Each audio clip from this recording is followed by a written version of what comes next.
So yung mga kasang na busy ako kahapon at ngayon ko gagawin yung dapat ginawa ko kahapon. At yun nga, ililipat natin yung mga goldfish pero bago ko ilipat yung goldfish, kailangan ko munang i-video sila kasi binibenta ko yung mga yan. At baka merong magkagusto, uh, ayun, para mabenta naman natin at magkaano naman tayo, no? Magkaroon naman tayo ng pambili ng kape. Alright?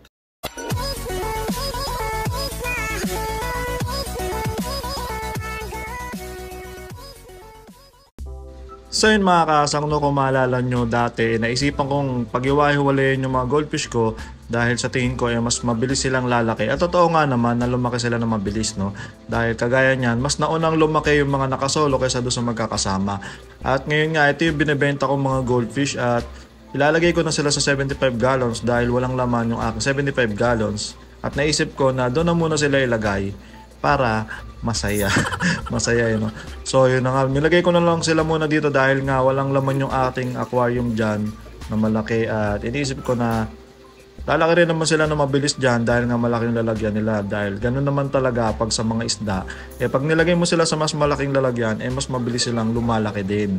So iniisip ko na makakahabol yung mga maliliit dyan at maganda rin naman talaga tignan ng mga goldfish kung marami sila at magkakasama sila sa isang lalagyan dahil nag-schooling din yung mga yan. Mga nag-aaral din, mga nag-aaral din yung mga yan. So yan, magkakasama silang lumangoy dyan at wala pa akong planong ilagay dyan kung ano man yung isda na pwede ko ilagay dyan. So sila muna, no? Tapos yung mga nabakate kong lalagyan, ilalagyan ko ng gapi. Tapos yun, no, pasilip ko na rin sa inyo yung ginawa natin kahapon dahil nga ayun, nilagay ko dito yung isang gapi natin kasama nung ito pala yung mga maliliit. Tinanggal ko na yung kasama nila dyan at ito na yung maliliit at pinakain ko na yan. Ito naman yung isang gapi natin na akala ko yung mga anak ngayon pero hindi pa nanganganak. So tignan natin bukas, no? Bukas sa makalawa. Pero pakiramdam ko talaga malapit na rin mga anak yan. Kaya nilagay ko na siya sa breeding cage dyan at wala siyang kasamang iba dyan. Tapos ayun, tinitignan-tignan ko yung mga iba kong guppies at mukhang okay naman sila. Itong ating HB Blue dito na nilagyan ko ng hides para sa mga fry. At yan, kung makikita nyo, meron tayong mga fry dyan, mga ilang piraso siguro to, mga 5 o 10. At nakasurvive naman yung iba, no? Pero hindi pa natin alam kung kakainin nila yan. Sa mga nagtatanong kung ano pinapakain ko sa kanila, gumagamit ako ng Wachupong, Black Brine Shrimp, Granules. So granules yan, tapos pag binibigay ko sa mga fry, mas dinudurog ko pa para mas makain ng mga fry. Dahil nga hindi ako gumagamit ng live BBS. Pero pwede rin naman akong gumamit ng live BBS. At ngayon sa tingin ko, kailangan ko nang gumamit dahil nga marami tayong fry. Pero ito, pwede na to kung tanatamad kayo magpa-hatch. Pwede to sa fry natin, Black Brine Shrimp by Wachupong. At kinakain niya ng mga guppies natin. Hindi naman hindi naman talaga kailangan na naka-BBS ka palagi. So kung konti lang naman yung fry mo, mag-try ka ng iba, no? Basta kaya nilang kainin.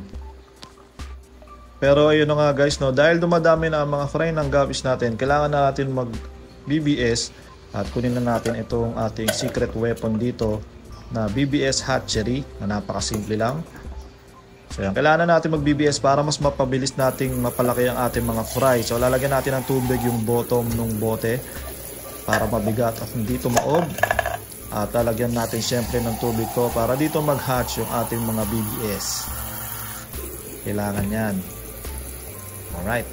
Syempre lalagyan din natin ng asin at lalagyan ko siya ng isang scoop na asin o yan, 2. Isa't kalahati. Yan, okay na siguro yan. At kunin natin yung ating natatagong BBS dito galing kay BMAX Aquatic. So yan, mag-patch tayo yan. At maglagay tayo ng siguro isang kutsara. Isang kutsara na ba yun? Tansyahan na lang yan guys, pwede naman yan.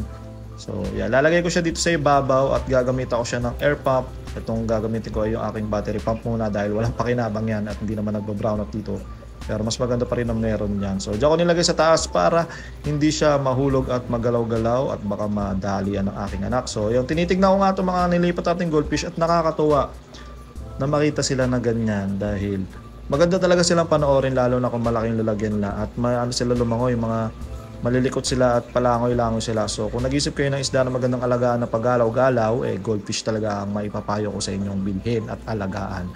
At ayun, nakita ko nga itong ating flower horn dito at naisip ko na gamutin siya dahil nga wala siyang ganang kumain at hindi ko alam kung ano yung dinaramdam niya dyan. So ililipat ko siya sa mas maliit na lalagyan para mas konti lang yung gamot na ilalagay natin. Pero bago natin ilagay siya doon, syempre kailangan ko yung water change yun dahil doon ang galing yung ating mga goldfish. At so yun mga kasang, simulan na natin i-water change to. Kailangan natin ng dito, ng timba. So i-drain ko lang yung tubig niyan, isa-siphon ko lang yung mga dumi sa ilalim at okay na yan. Kaya ako siya ilalagay dito kasi mas maliit, mas konti yung dosage ng ng gamot na kailangan natin. At dito natin itatapon yan. Dahil nandito yung aking drain ng tubig kung saan nandito rin yung aking mga outdoor guppies. Ayan, may lupas dyan. At ayun, naisipan ko na rin linisin yung nasa ibabaw dahil medyo may mga poop din siya. So, damay ko na sa linis itong nasa taas. Hihigupan ko lang din naman yan.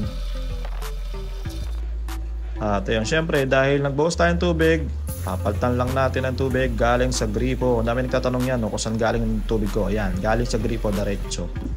At dito rin, pag mag-water change kayo guys, hindi nyo naman kailangan tanggalin ang inyong mga isda. Okay lang na nandyan niya. May stress ng konti minsan, pero minsan ay hindi. At kitang-kita nyo naman to kahit medyo walang gana kumain to. Napakaganda pa rin itong aking flower na to na binigay sa akin ni Mitros backyard ng maliit pa.